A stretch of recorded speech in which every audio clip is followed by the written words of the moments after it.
이 시간 베드로의 장모를 치료하신 예수님, 베드로의 장모를 치료하신 예수님이라는 제목으로 하나님 말씀 증거하겠습니다. 오늘 본문 말씀은 예수님께서 베드로의 장모의 열병을 치료하신 사건이 기록되어 있습니다. 본문은 굉장히 짧습니다. 3절밖에 되지 않은 내용이에요. 그러나 이 속에 아주 중요한, 우리 신앙생활에서 아주 중요한 점들을 주님께서 말씀해 주시고 있습니다. 오늘 본문 말씀을 통하여 주님께서 우리 신앙에 말씀해 주시는 중요한 것들 내게 주시는 말씀인 줄 알고 우리 제1교회 성도님들 하나님의 말씀대로 승리해 나아가는 믿음의 사람들로 주 앞에 서는 은혜가 있는 시간 될 수 있기를 주의 이름으로 간절히 축복합니다.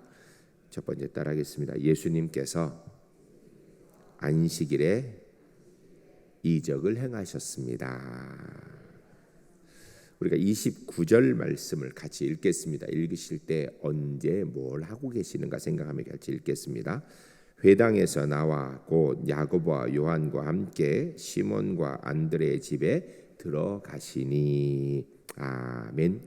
예수님께서 회당에서 나오셨다는데 이 회당에 나오신 내용이 앞에 있는 내용들에 보게 되면 더 명확하게 나오는데 오늘 본문의 앞에 있는 21절에 보면 그들이 가버나움에 들어가시니라. 예수께서 곧 안식일에 회당에 들어가 가르치시매라는 말씀에 이어지는 내용이에요. 그러니까 오늘은 안식일이고 예수님이 어디에 계셨는가? 가버나움 회당에 가셨다라는 거예요. 앞에 있는 말씀 보면은 그곳에서 하나님 말씀을 가르치실 때에 귀신 들리는 사람이 소리를 지르며 떠듭니다. 그때 주님께서 잠잠하라 꾸짖고 그리고 그 귀신을 쫓아내셨습니다. 그 다음에 이 안식일에 회당에서 나오셔서 베드로의 집으로 가시는 것으로 오늘 본문이 기록하고 있습니다. 우리는 이런 질문들을 많이 합니다. 어떻게 하면 주일을 거룩하게 지키는 것인가? 어떻게 하면 주일답게 제대로 지키는 것인가? 이런 생각을 하고 신앙생활 좀 열심히 잘하려고 하는 사람은 주일은 거룩하게 지켜야지 이런 생각을 가지고 있습니다. 과거 한국교회가 주일을 거룩하게 지키기 위해 애썼던 것들이 기록에 보면 나와 있고요. 또 여러분들 여기 신앙생활 오래 한 분들 어렸을 때 우리 부모님들 할아버지 할머니들이 어떻게 신앙인의 생활을 했는 것을 이렇게 생각하면 기억나는 분들이 계실 겁니다. 그때는 우리 사회가 농사짓는 농경사회였죠. 주류가 농사였습니다. 농번기가 되면 사실 굉장히 바쁘지요. 그런데 그 바쁜 모내기 시간, 그 바쁜 추수 시간이 될 때에도 아무리 바빠도 주일날은 절대로 논에 나가지 않아 일하러 가지 않았다라는 것입니다. 모내기나 추수는 하루 이틀 사이에 소출량이 굉장히 차이가 나기 때문에 그 하루 이틀을 늦추는 것이 쉬운 것이 아닌데 절대로 주일이 되면 논에 나가지 않았어요. 뿐만 아니라 예수 믿는 사람 집에 소가 있을 때 보통 소를 빌려서 농사를 짓는 경우도 많은데 예수 믿는 사람은 주일날 소도 빌려주지 않았습니다. 왜냐하면 소도 주일은 지켜야 된다라는 생각 때문이었습니다. 그러기 위해서는 나머지 엿새 동안에 열심히 일을 했습니다. 또 가정에서 보면 그때는 세탁기 없었죠. 보면 가정의 어머니들이 밤새도록 늦게까지 빨래를 합니다. 그리고 다림질을 밤새도록 다 해요. 왜냐하면 토요일까지 그렇게 다 마쳐야 주일을 온전히 하나님 앞에 예배하며 지킬 수 있다라고 생각하여서 주일날 그런 거 하지 않으려고 밤늦게까지 보면 빨래하고 다림질하고 그리고 주일은 온전히 예배하고 쉬는 날로 지켰던 그런 모습을 볼 수 있습니다. 주일을 거룩하게 지키기 위해서 우리 선조들이 나름대로 최선을 다한 모습들 아마 우리 기억 속에 있고 또 기록들에서 볼 수 있습니다. 그런데 사실 이러한 노력들을 우리의 삶에 그대로 적용하는 게 참 어려운 시대가 되었습니다. 지금 농경사회가 아니거든요. 복잡한 시대가 되어졌는데 이 직업군에 따라서 주일날 일하지 않을 수 없는 상황에 처한 분들이 많아요.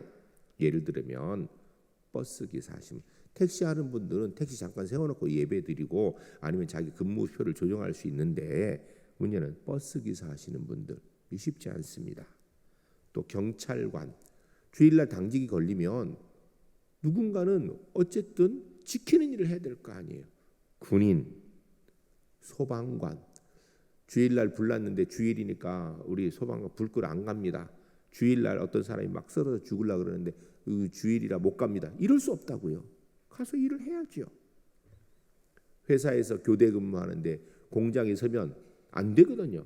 교대 근무하는데 자기 근무 날이 주일 되면 출근을 해야죠. 나는 주일이니까 안 한다. 공장에 쓰면 그 손해를 어떻게 할 거예요? 그럼 내 거라면 내가 손해보겠지만 회사가 손해되는데. 참 현대 사회가 주일 지키는데 과거와 같은 그런 열심만 가지고는 어려운 상황입니다. 유대인들이 안식일을 열심히 지키기 위해서 안식일이 되면 엘리베이터 버튼도 안 누른다. 이것도 일이라고. 그래서 안식일에는 모든 층마다 다 쓴답니다. 안식일에는 전등 스위치를 켜는 것도 이게 일이라고 토요일 밤에 불을 다 켜놔요. 왜냐하면 주일날이 일하면 안 된다고. 근데 그것도 눈 가리고 아웅하는 거죠. 왜냐하면 여러분 스위치를 토요일날 켜놓으면 그 전기는 그냥 들어옵니까? 누군가는 그 시간에 발전소에서 일을 해야 되기 때문에 한전에서 일을 하기 때문에 그게 전기가 들어오는 거지 스위치를 안 켜기만 하면 되는 겁니까? 이게 현대 사회가 이런 것 가지고 주의를 지키는 개념을 이야기하기 참 어려운 시대가 되어져 버렸습니다. 주의를 거룩하게 지키는 것은 좋은 일이고요, 필요한 일입니다. 그런데 주일은 단순하게 쉬는 것을 잘하면 거룩해지는 건가? 그러면 주일은 예배드리고 잠만 푹 자고 이러면 주일 잘 지키는 겁니까? 성경은 그것이 거룩하게 지킨다고 얘기하지 않아요. 예수님이 말씀하신 안식일의 뜻은 그렇지 않습니다. 예수님은 안식일을 지키는 방법을 더 구체적이고 행동적인 것으로 성경은 말씀하고 있습니다. 바로 이것 때문에 예수님께서 바리새인들과 자주 충돌과 마찰을 빚기도 하셨습니다. 예수님께서 안식을 어떻게 지키셨는가? 그 아주 좋은 모델 중에 하나가 오늘 본문인 것입니다. 예수님께서 안식일에 회당에 가서 말씀을 전하시고 그 다음 뭐 했는가? 제자의 집을 방문하셨다라고 이야기하고 있습니다. 매우 중요한 일입니다. 여러분 우리가 주일 예배를 딱 마치고 나서 집에 가서 푹 쉬고 낮잠 자는 것, 일주일 동안 못 쉰 거 쉬는 것도 좀 필요한 일이긴 하겠지만 주일 예배 은혜롭게 드렸으면 가까운 친지들 한번 찾아 방문하는 것도 좋습니다. 형제들을 찾아보고 친척 방문하고 이웃을 방문해 보는 것 좋은 일입니다. 이스라엘 사람들의 덕목 중에 이웃을 방문하는 것은 아주 중요한 덕목 중에 한 가지예요. 신앙생활을 제대로 하는 방법 중에 한 가지라는 것입니다. 근데 요 사이는 프라이버시가 너무 강조되는 시기이기 때문에 남의 집 함부로 방문하지 않죠. 방문하지 않아도 연락해보고 밖에서 만날 수도 있고 이야기할 수 있는 거예요. 예수님께서 예배 뒤에 첫 번째 가신 길이 제자의 집을 방문하셨다는 것입니다. 환자를 방문하거나 관심이 필요한 사람들을 방문하여 위로하는 일, 들은 하나님의 말씀 서로 줍고 받고 나누는 일, 성도의 교제하고 서로 격려하는 일, 이거 좋은 일입니다. 이 좋은 일은 주일에 반드시 해야 됩니다. 평상시도 하면 좋죠. 그러나 주일에는 이런 좋은 하나님의 뜻을 반드시 하는 것이 주일을 거룩하게 지내는 것이라는 겁니다. 신약성경 요한복음 5장 1절 이하에 보면 예수님께서 안식일에 베데스다 연못가를 찾아가신 기록이 나옵니다. 당시의 유대인들이 나름대로 경건한 형식을 가지고 안식일을 지켰습니다. 그들은 안식일에는 가능하면 일을 하지 않았습니다. 아니 절대 하지 않았습니다. 그것이 거룩하게 지키는 방법이라고 생각해서예요. 그런데 예수님께서는 요한복음 5장 1절 이하에 보면 예루살렘 성 안에서 안식일에 외로운 자, 사랑이 필요한 자 누굴까 찾으셨고 찾은 다음에 그를 찾아가셨습니다. 그가 누군가? 바로 베데스다 연못가에 있는 38년 된 병자였습니다. 병이 걸린 지 38년이나 되었다라는 것입니다. 병이 걸려 중병이 걸려 38년 되었다는 이야기는 아마 그의 부모나 친척이나 형제나 가족들이 다 그를 떠나서 이제 더 이상 그를 돌볼 사람이 하나도 남겨지지 않았다는 이야기입니다. 그가 왜 이 베데스다 연못가에 있는가? 이곳에서 치료할 수 있는 마지막 희망을 갖고 왔는데, 문제는 어쩌다 한번 이렇게 천사가 와서 물을 동하면 먼저 들어가는 사람이 낫는다라는 그런 전설 때문에 거기서 왔는데, 물이 동하여진다 할지라도 이 38년 된 병자가 먼저 들어갈 확률은 없거든요. 그럼 누군가 도와줘야 되는데, 이 38년 된 병자를 도와서 물에 먼저 들어가도록 해줄 수 있는 사람이 하나도 없는 딱한 처지에 있는 사람이었습니다. 예수님께서는 이 외로운 사람, 딱한 처지에서 아무도 돌보지 않는 그 사람을 찾아가서 만나 주셨던 것입니다. 여러분, 이것이 안식일을 거룩하게 지키는 방법이에요. 주일을 어떻게 지켜야 되는가? 예수님처럼 지키는 게 거룩한 겁니다. 예배드리고 그냥 가만히 있는 게 아니고요.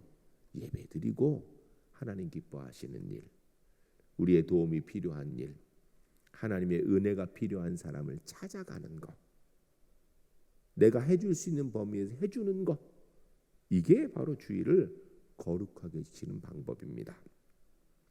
누가복음 13장 10절 이하에 보면 안식일에 대해서 시비를 벌이는 사람들에게 예수님께서 구체적으로 대답하시고 말씀해 주는 내용이 나타납니다. 왜 시비가 됐는가? 18년 동안 귀신 들려 꼬부라진 여자를 예수님께서 안식일에 고쳐주셨습니다.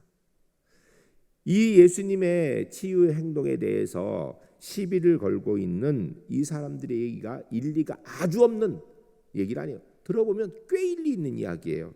그 내용이 누가복음 13장 14절에 기록되어 있습니다. 이렇게 되어 있습니다. 회당장이 예수께서 안식일에 병 고치는 것을 분내어 무리에게 이르되 일할 날이 엿새가 있으니 그 동안에 와서 고침을 받을 것이요 안식일은 하지 말 것이니라 하거늘. 아멘. 얘기를 정리하면요, 아니 엿새 동안 와서 언제든지 6일 동안 고칠 수 있을 텐데 왜 하필이면 6일 동안 안 하고 안식일 날 와서 하냐 이거예요. 안식일 날은 가만히 일하지 않고 하나님께 예배하는 일만 해야 되는 날인데 왜 6일 동안 일하지 않고 6일 동안 와서 고치면 되지, 왜 하필이면 안식일 날 와서 그렇게 하지 못할 일을 하느냐라고 얘기하는 것입니다. 이에 예수님께서 대답하신 내용이 안식일은 선을 행하는 것, 하나님 기뻐하는 일하는 것, 이게 합당한 일이다. 평일날 6일 동안 고치면 좋지, 그러나 안식일에는 그 일에 집중하는 날이야, 당연히 더 고쳐야 되는 날이야 라고 말씀하셨습니다. 그 내용이 누가복음 13장 15절 16절에 있습니다. 우리 함께 읽겠습니다. 같이 읽을 때 우리가 어떻게 주일을 지켜야 되는지 생각하면서 같이 읽겠습니다. 주께서 대답하여 이르시되 외식하는 자들아, 너희가 각각 안식일에 자기의 소나 나귀를 외양간에서 풀어내어 이끌어가서 물을 먹이지 아니하느냐? 그러면 18회 동안 사단에게 매임받은 이 아브라함의 딸을 안식일에 이 매임에서 푸는 것이 합당하지 아니하냐? 아멘. 무슨 이야기예요? 안식일을 지킨다고 절대 일 안 한다고 하면서 자기 외양간에 소나 양이 목이 말라서 그냥 두면 큰 손해를 볼 것 같으니까 풀어가지고 물가로 데려가서 물을 먹이는 게 이 사람들이에요. 그러면서 18년 동안이나 사단에게 매어있던 이 여인을 안식일에 고쳐주는 게 그게 뭐 잘못된 거예요?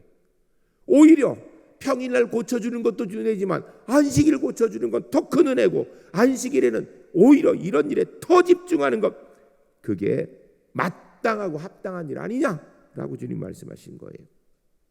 우리가 그리스도로 평상시에도 선을 행하며 살아야 되겠죠. 그런데 주일날은 특별히 선을 행하고 특별히 하나님의 뜻을 행하고 특별히 하나님 기뻐하시는 일을 하는 것, 그게 주일을 잘 지키는 거고요. 그게 거룩히 지키는 방법이라는 것입니다. 육체적으로 몸에 병이 있는 사람 외롭고 쓸쓸하지요. 주일날 예배 마치고 나면 병원에 있는 사람들 한번 찾아가 보시고, 요양원에 있는 분들, 요양받는 분들 한번 찾아가 보는 거, 이거 귀한 일입니다. 요 사이는 코로나 때문에 직접 병원 정 못하면 여러분 연락도 전화라도 한번 하시고, 정 그것도 안 되면 그 사람 위해서 기도라도 한번 하시고, 찾아갈 수 있는 사람 찾아가서 손이라도 한번 잡아주시고, 이것이 진짜 주일을 거룩하게 지낸 일 아니겠습니까? 마음이 외로운 사람, 병이 들어서 몸이 힘든 사람, 삶에 고달픈 분들, 그들을 찾아가 손 한번 잡아주는 것, 이게 거룩한 일이라는 거예요. 그런데 사실은 우리가 이렇게 남을 돕는 일, 이거 아름다운 일인데요, 그렇게 하면 내 정신 건강에 도움이 됩니다. 실제로 내가 남을 도우면 내게 그게 유익이 됩니다. 예수님께서 회당에서 예배하신 후에 바로 제자의 집으로 직행하신 일이 바로 안식일에 있었던 일이에요. 여러분, 주일을 우리가 어떻게 지켜야 될까? 본문에 예수님처럼 주일을 지키고 주일을 거룩하게 하나님 앞에 이루어가는 우리 울산제일교회 하나님의 사람들이 주 안에 모두 될 수 있기를 주의 이름을 간절히 축복합니다. 두 번째 따라하겠습니다. 예수님은 베드로의 집에서 이적을 행하셨습니다. 예수님의 수제자라고 얘기하는 베드로, 그는 결혼한 사람이었습니다. 더군다나 장모님을 모시고 사는 사람이었는데 그 장모님이 중병에 들어있다라는 것입니다. 그런데 우리가 여기서 한 가지 생각해야 됩니다. 누가복음 5장 11절 이하에 보면 베드로는 모든 것을 버려두고 예수님을 쫓았다라고 이야기하고 있습니다. 베드로의 본래 직업은 어부였습니다. 물고기를 잡아서 자기의 가족의 생계를 짓는 그런 사람이었습니다. 그런데 그가 어부 직업을 버리고 예수님을 따랐다는 이야기는 베드로 가정의 생계가 어렵다는 이야기예요. 장모가 병든 거 치료할 수 있는 경비를 대기가 어렵다는 이야기입니다. 한마디로 이야기하면 베드로는 남편 노릇 제대로 할 수가 없었고, 아버지 노릇 당연히 제대로 못했고, 더군다나 사위 노릇 당연히 제대로 할 수 없는 그런 상황이었다라는 것입니다. 가정을 위해서 물고기를 잡아서 온 식구들을 부양했던 베드로가 이제는 주님을 다 따르니, 전적으로 따르니까, 나머지 다 내버리고 주를 따르니까 부득불 가정일에 소홀해질 수밖에 없었던 것입니다. 여러분, 여기서 우리가 생각해야 됩니다. 주의 일, 교회 일 많이 하다 보면 자기 일에 소홀해지는 게 그게 정상이에요. 물론 주의 일도 열심히 하고 자기 일도 열심히 다 하면 좋은데 사람이 그게 잘 안 됩니다. 한쪽이 열심히 하면 다른 쪽이 소홀하게 돼 있거든요. 실제로 우리 교회도 보면 집사님, 권사님, 장로님들 모두 정말 교회를 애를 많이 쓰세요. 다른 분들은 모르겠지만 뭐 일반 밖에 있는 사람들은 아마 오늘도 장례에 이렇게 광고를 했는데, 장례식 1년에 문상을 몇 번 가겠어요? 잘 가봐야 한 서너 번 갈라나요? 뭐 그 별로 간 일 없죠. 근데 우리 교회 경조부 같은 경우는요, 일주일에 한 번은 갑니다. 못 가도 한두 번 가요. 어떨 땐 두세 번도 가고요. 굉장히 바빠요. 그렇게 하다 보면 당연히 거기 함께 동행하는 권사님들, 뭐 다른 사람이야 관계 때문에 가겠지만 우리 권사회나 경조부는 매번 가거든요. 가정일에 소홀할 수밖에 없어요. 실제로 그리스도인들 보면 주일 낮 예배 나오죠, 오후 예배 나오죠, 새벽기도 나오죠, 수요예배 나오죠, 구역 예배 가지요, 심야기도 나오죠, 성경 공부한다고 하죠, 또 장례 봉사한다고 하죠, 뭐 주방 봉사한다. 요새 뭐 코로나 때문에 좀 줄긴 줄었지만 그래도 예배를 드리는 기본적인 횟수들이 있고 꼭 해야 될 건 해야 되니까 이런 것들을 다 계산해 보니까 삶이 전체 교회에 다 매여 있다라는 것입니다. 어떤 분이 그래요. 딴짓 할래도 딴짓할 시간이 없다고. 뭐 나쁜 짓 좀 해보려고 그래도 나쁜 짓 할 시간이 없어요. 여러분, 지금 우리가 다니엘 기도회 하는데 매일 저녁 8시부터 10시까지 매일 저녁 교회 나오는데 퇴근하고 나서 뭐 밥 먹고 딴짓 할 여유가 어디 있어요? 다니엘 기도 나오면 아무것도 못하게 돼 있어요. 잡다한 생각, 죄질 시간 없으니 그 참 좋은 일입니다. 근데 이처럼 교회 일에 열심히 하다 보면, 신앙생활 열심히 하다 보면 가정생활이 등한이 될 수밖에 없는 게 그게 정상입니다. 반대로 가정일에 열심히 하고 자기 일 열심히 하다 보면 교회 일, 주의 일은 아무래도 소홀해질 수밖에 없는 것이 그게 사람 사는 겁니다. 오늘 본문에 나타난 베드로는 그는 12 제자 중에 한 사람이었습니다. 가정과 직업을 버리고 전적으로 주님을 따른 사람이었습니다. 아마 장모님이 병들었다 해도 잘 돌볼 수 있는 시간이 없었을 거예요. 장모님뿐 아니라 가정에 신경을 덜 썼을 것입니다. 베드로 부인이 만일 성경에 나오는 사람이었다면 그가 분명히 이렇게 얘기했을 거예요. 어머니가 지금 편찮아 누워 계신데 어디 이렇게 싸돌아다니냐고, 어머니 약값은 어떻게 되냐고, 아마 이렇게 따지고 들었을 거예요. 오늘 본문에 상황이 딱 그런 상황입니다. 그런데 예수님께서 이 베드로의 가정의 문제를 보시고 베드로의 집에 찾아가신 것입니다. 이 점이 중요해요. 하나님의 사람이 하나님의 나라를 위해 전적으로 일할 때에 아무래도 내가 주를 위해 일하다 보니까 다른 내 개인적인 일들이 소홀해질 수가 있습니다. 그런데 하나님의 일로 말미암아서 그렇게 되어지면 하나님께서 그 가정의 개인적인 일에 소홀한 부분들 분명히 돌아보아 주신다라는 것입니다. 전적으로 헌신할 때 우리 하나님께서 우리 가정을 전적으로 돌봐주신다라는 거예요. 반대로 내가 나의 일이 바빠서 내 개인적인 일 하느라고 주의 일에 소홀하면 하나님께서 내 일을 전적으로 해주실 일이 없다라는 거예요. 나는 주의 일을 소홀히 하면서 주님은 내 일을 전적으로 도와주길 바라는 심보는 그건 정상적으로 건강한 마음이 아니지요. 하나님의 일, 내 일, 우리는 이렇게 구분해서 생각하는 경우가 많아요. 교회 일, 내 일 구분해서. 그런데 이거 아셔야 됩니다. 여러분, 내가 하나님의 일을 열심히 하면, 내가 교회 일을 열심히 하면 하나님이 내 일을 책임져 주시고 은혜로 대신해 주시는 줄로 믿습니다. 여러분, 이 사실을 기억해야 돼요. 이거 아셔야 돼요. 내가 내 일 열심히 하고 하나님은 하나님 일 열심히 하는 게 좋은 건지, 아니면 나는 주의 일 열심히 하고 하나님께서 내 일을 열심히 돌봐주는 게 좋을지 여러분 선택하셔야 됩니다.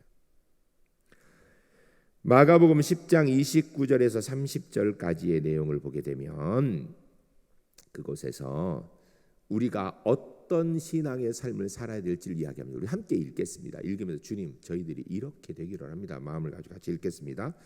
예수께서 이르시되 내가 진실로 너희에게 이르노니 나와 복음을 위하여 집이나 형제나 자매나 어머니나 아버지나 자식이나 전토를 벌인 자는 현세에 있어 집과 형제와 자매와 어머니와 자식과 전토를 100배나 받되 박해를 겸하여 받고 내세의 영생을 받지 못할 자가 없느니라.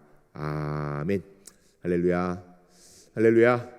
전 우리 울산제일교회 성도님들이 이 마가복음 10장 29절에서 30절까지 말씀에 기록된 주님의 말씀이 나의 말씀으로 이루어지는 것을 경험하는 하나님의 사람들이 주 안에 모두 될 수 있기를 주의 이름을 간절히 축복합니다. 주님을 위해 내 것 내려놓으면 그로 인하여서 주님께서 더 큰 것 책임져 주시겠다라는 것입니다. 내가 나의 일 하려고 애쓰면 그건 내 일이지만 내가 하나님을 위하여 애쓰면 하나님 앞에서 나의 일은 하나님의 일이 된다라는 거예요. 하나님께서 책임져 주시겠다라는 것입니다. 여러분, 어떤 게 더 효과적이고 어떤 게 더 능력 있겠어요? 내가 내 일하고 하나님 하나님이라는 거예요? 아니면 나는 하나님이라고 하나님께서 내 일 해주시는 거, 어느 게 더 효과적일 것 같아요? 당연히 후자지요. 후자지요. 여러분, 이거 아셔야 됩니다. 내가 당당히 하나님 나라를 위해 일할 때 하나님의 은혜가 우리의 가정에 있게 될 줄로 믿습니다. 여러분, 자녀들 잘 되기 원하시죠? 쫓아다니면서 잘 되게 해주려고 그래도요, 그거 가오리가 안 됩니다. 품 안의 자식 자라거나 마음대로 되지도 않고요, 다 만들어줄 수도 없어요. 그런데 내가 주의 일을 열심히 하면서 주님 앞에 그 자녀를 기도로 맡길 때 주님께서 그 자녀의 일거수일투족을 책임져 주실 줄로 믿습니다. 이게 우리 그리스도인 사는 방법이에요. 베드로는 모든 것을 버려두고 전적으로 주님을 따랐습니다. 이런 베드로 집에 문제가 생겼을 때 주님께서 절대 절대 외면하지 않으신다라는 거예요. 예수님께 모른 채 하지 않으시고 돌봐 주셨다라는 것입니다. 예수님께서 먼저 찾아가셔서 해결해 주셨다라고 오늘 본문이 이야기하는 거예요.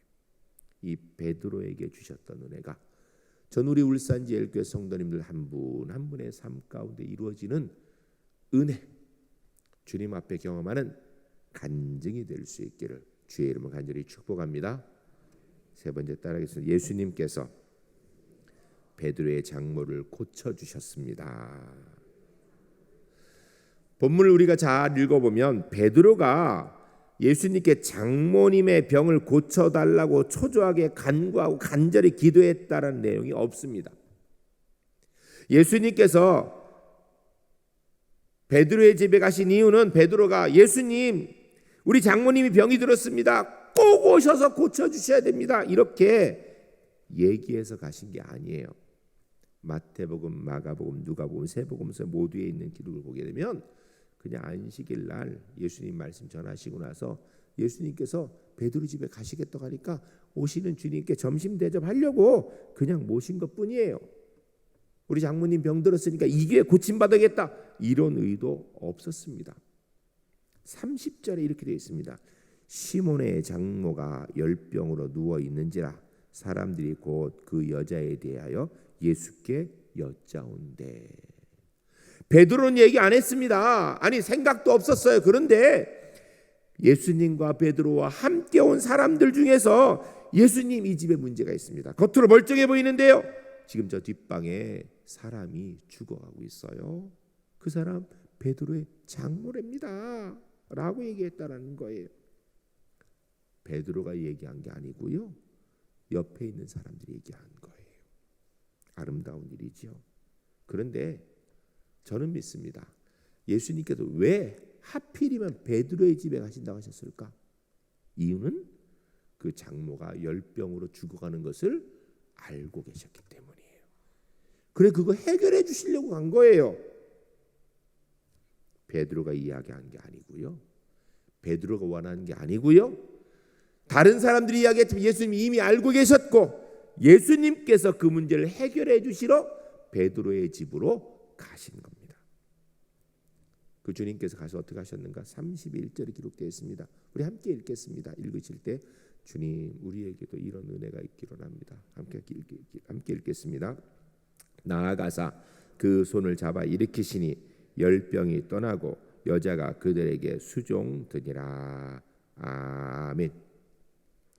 예수님께서 손을 잡아 일으키시니 열병이 떠났다라고 이야기합니다. 열병이 떠나고라고 얘기하는 것은요, 병을 의인화한 것입니다. 병이 나았다, 열이 내렸다 이렇게 얘기하지 않고 열병이 떠났다. 무슨 사람이 떠난 것처럼 얘기했어요. 의인화한 거예요. 이게 무슨 얘기냐면 병이 든 것이 단순하게 병든 것이 아니라 병에 붙들려서 병의 노예가 되었다라는 것입니다. 열병으로 해서 베드로 장모가 꼼짝 못해서 병의 노예가 돼 있고 그 집안 사람들 다 그 병 때문에 심각한 문제에 상처에 있다라는 거예요. 본래 사람은 자유로운 존재인데 마음대로 활동하는 존재인데 병에 붙들려서 꼼짝 못하게 자유를 잃어버렸는데 우리 주님께서 오셔서 베드로의 장모에게 베드로의 가족에게 자유를 허락해 주셨다라는 것입니다. 여러분 하나님의 역사는요. 언제든지 우리를 자유롭게 합니다. 죄로부터 자유롭게, 병으로부터 자유롭게, 세상으로부터 자유롭게, 근심 걱정으로부터 자유롭게 해주시는 은혜가 우리 주님의 은혜인 줄로 믿습니다. 이런 주님의 은혜를 누리시는 하나님의 사람들 되시기를 주의 이름으로 간절히 축복합니다. 열병으로 누워있던 사람이 주님께서 일으키시니까 열병이 나아지고 그리고 예수님을 수종들었다라고 얘기합니다. 가정에 환자가 한 사람 있으면 가정의 모든 일들이 그 환자 때문에 결코 편치 않아요. 환자가 있으면요 웃을 일이 없습니다. 근심 걱정이 쌓여 있지요. 그 환자 때문에 아무것도 제대로 안 돼. 온 식구들이 거기에 매여 있습니다. 여러분 쉬운 문제가 아니에요. 그런데 예수님께서 오시니 그 환자의 문제가 해결되더라. 이게 오늘 본문의 핵심이에요. 여러분, 모든 문제는 예수님 안에서 해결되는 줄로 믿습니다. 우리가 이건 믿어야 돼요. 예수님이 오시면 그 문제가 무엇이든지 반드시 해결되는 줄로 믿습니다. 예수님께서 베드로를 향하여서 나를 따르라고 말씀하셨을 때에 주님께서 베드로가 주님을 따르고 나니까 베드로가 없어진 자리에 문제가 생겼는데 심각해져 가지고 어쩌면은 베드로가 집에 있어서 조금 연락했을 때 바로 해결했을지 몰라요. 그런데 심각해져 가지고 문제가 생기니 그 문제 주님께서 모른 척 안 하시고 찾아가셔서 책임지시고 고쳐주시고 돌보아 주시더라는 것입니다. 여러분, 주님의 일하는데 시간 없다고 얘기하지 맙시다. 주님의 일하는데 건강이 안 된다고 얘기하지 맙시다. 교회 일하는데 바빠서 도저히 안 된다고 하지 맙시다. 우리가 주의 일을 그 바쁜 중에도 감당하면요, 주님이 책임져 주세요. 그렇지 않으면 내가 계속 내 바쁜 일 해야 되는 거예요. 내가 내 답답한 일 해야 되는 거예요. 오늘 본문에 보니까 이 여자가 나으니 주님을 수종들더라라고 얘기합니다. 베드로의 장모가 열병이 떠나가니까 베드로의 집안에 걱정거리가 없어졌어요. 그런데 더 놀라운 거는 걱정의 중심거리인 장모님이 오히려 이제는 예수님을 수종드는 사람, 은혜의 중심의 주인이 되더라는 것입니다. 여러분, 예수 그리스도 안에 참 평화가 있고 예수님을 모신 곳에 은혜가 있고 예수님께서 문제의 해결자 되시는 줄로 믿습니다. 저는 지금도 누구든지 예수님을 우리의 가정에 모시고 예수님을 내 삶의 주인에 모신다면 주님께서 내가 가진 문제들, 우리의 가정의 문제들 반드시 해결해 주실 줄로 믿습니다. 베드로는 자기의 모든 것을 내어놓고 주님을 쫓았습니다. 그런 베드로를 주님께서 어찌 돌아보지 않으십니까? 당연히 책임져 주신다는 거예요.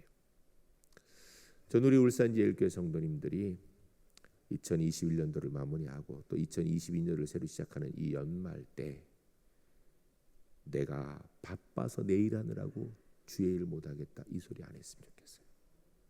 내년도 우리 목사님들이나 이렇게 전체 모여서 이거 좀 해주세요 하는데 아이고 나는 능력 안 돼서 그 일 못한다 안 했으면 좋겠어요.